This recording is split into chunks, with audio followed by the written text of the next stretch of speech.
Alright, in this session we need to talk about math. The math's not going to be difficult, but you need to know how to do math in case you want to add things, multiply things. And we're also going to talk about some of the built-in math functions in JavaScript. So let's start out very simply and talk about what the operators are. Plus, of course, is addition. Minus is subtraction. The asterisk is going to be multiplication. And the slash is going to be division. So those probably are pretty familiar to you. One that is less familiar is the caret, which is the shift of the 6 key. This is going to raise something to the power. So if you have 3 to the second power, the answer to that would be 9. So those are probably the things that are a little less familiar to you, or that one's a little less familiar to you on the keyboard because most of us just do that little superscript when we're writing it out in math class.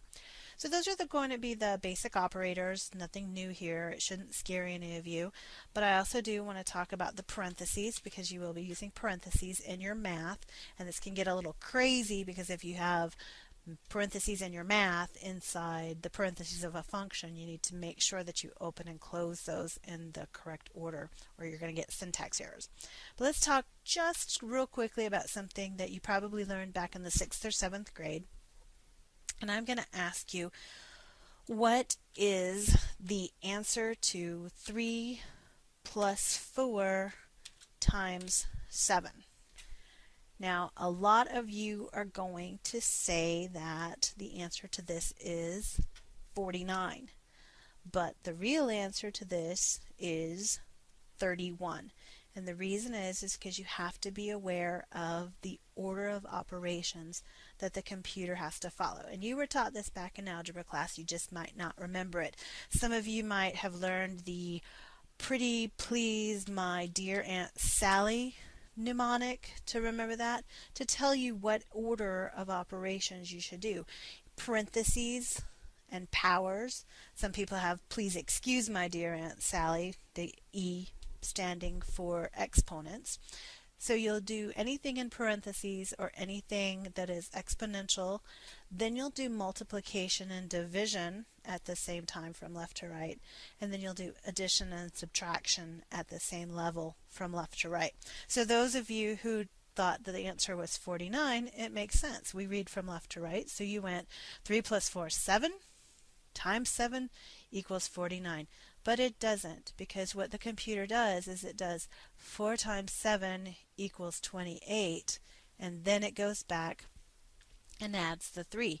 So if you wanted it to actually equal 49, if that was ultimately your intent, then you just need to go in and change the order of operations by putting those parentheses around it. So it's not really a new concept, it's just something that you might not use in your everyday life, but the computer will follow this pretty please my dear Aunt Sally order of operations to the T. And so this is a really common area where you might find yourself with a logic problem. Your program runs, but you're just not getting the right answer because you just forgot that the computer, unlike us, doesn't read from left to right, that it reads math in these particular orders. So the other thing I want to talk to before we get started on programming is some of the built-in math functions. There's a math object built into the JavaScript programming language that allows us to access some very common and some not so common mathematical functionality. And we'll use some of them here. But just for example, if you did math.py, what that's going to do is it is actually going to return the value of pi. So if we set up a variable equal to, variable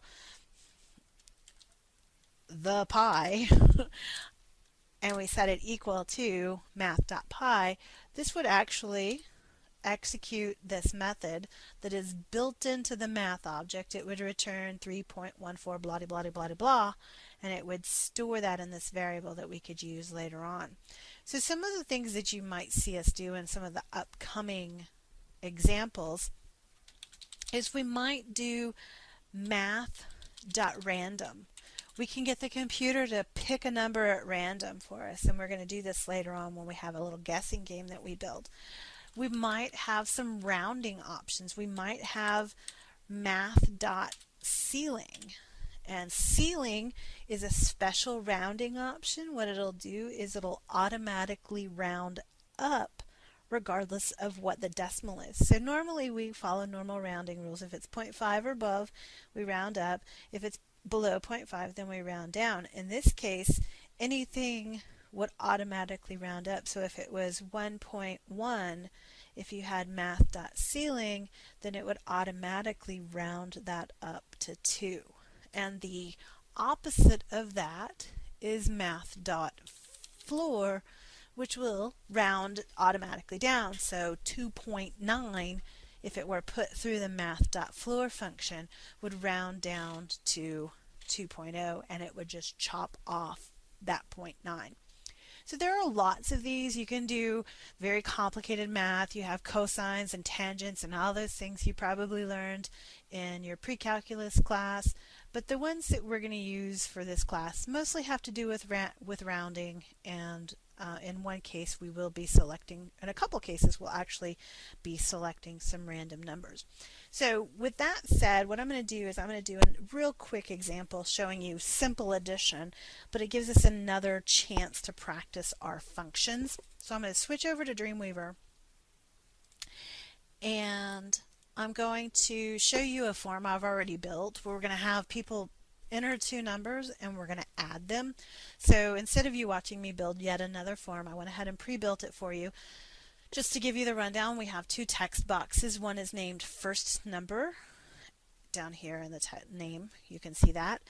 The other one is named second number, and then we have a button that's going to allow us to add it. So all we're going to do in our function when they click the button is we're going to run a function that retrieves the value in the first text box, retrieves the value in the second text box, and then adds them together.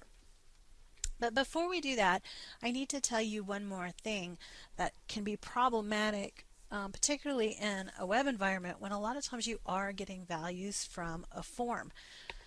When you enter stuff into a form, the input type is text. And so we're going to get a string variable back from a text box. In other words, it's going to be, if they enter the number 14, it's going to put 14 in quotes. It's stripping away that mathematical value. And that's going to be difficult for us because we actually want that mathematical value. If we were to add a string variable to a string variable, remember back to our concatenation, what it does is it smushes things together. So if we work with string variables and we add them together, if the person enters the number 4 and the number 5, then our output is going to say 4 plus 5 equals 45. And so what we need to do when we're getting math or numerical data out of a form, we need to make sure that it is in a numeric format. And the way we do that is we use a method called parseInt.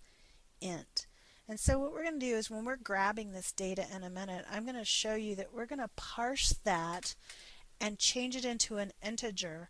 And once that transformation has taken place, we can then actually do our math on those numbers.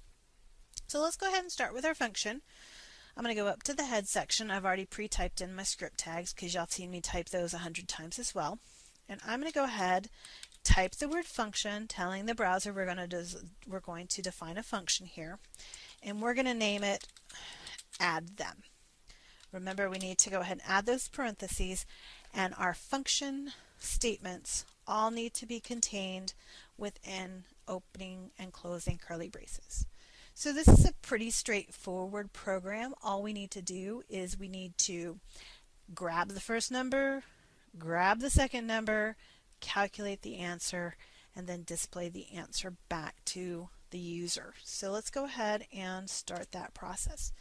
So what I'm going to do is I'm going to set up a variable, and I'm going to tell you right now that the VAR that we've used all along is actually not required. So I'm going to drop that var from here on out, and I'm going to show you that you can just say number 1. That's our variable number.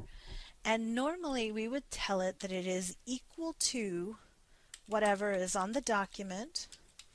Go to form 1. Remember, I have that generic name for the form name. And then go to the text box named first number and retrieve the value property of it. That's what we would normally do. When we were saying hello to a person, we would grab that string, their name typed in there, display it, and we'd be good to go. But this is going to cause us problems. This is where it's retrieved string data instead of the numeric data that we want. So what I'm going to do is I'm going to use parse int method around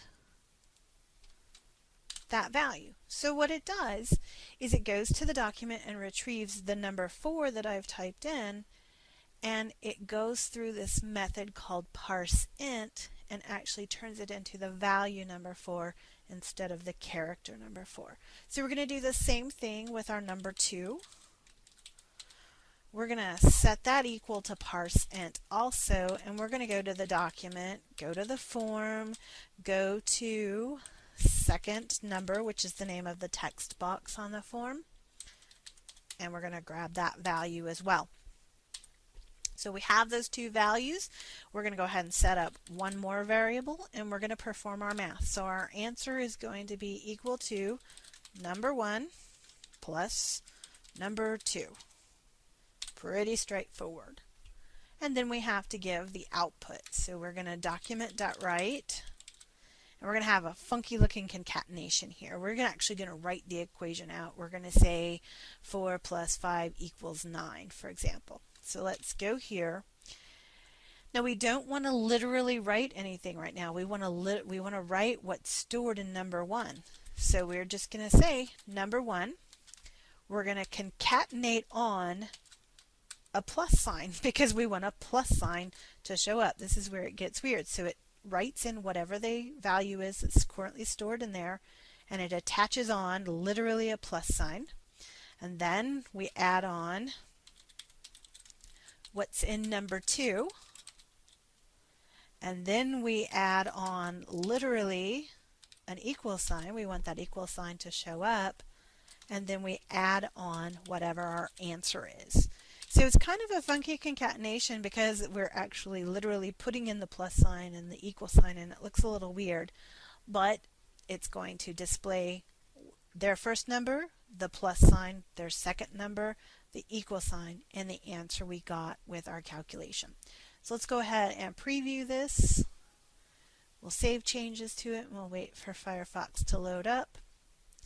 We should see our form, but before I do that, let me show you what happens. 4 plus 5, add them. Why is it not working? The reason it's not working is because we only defined the function.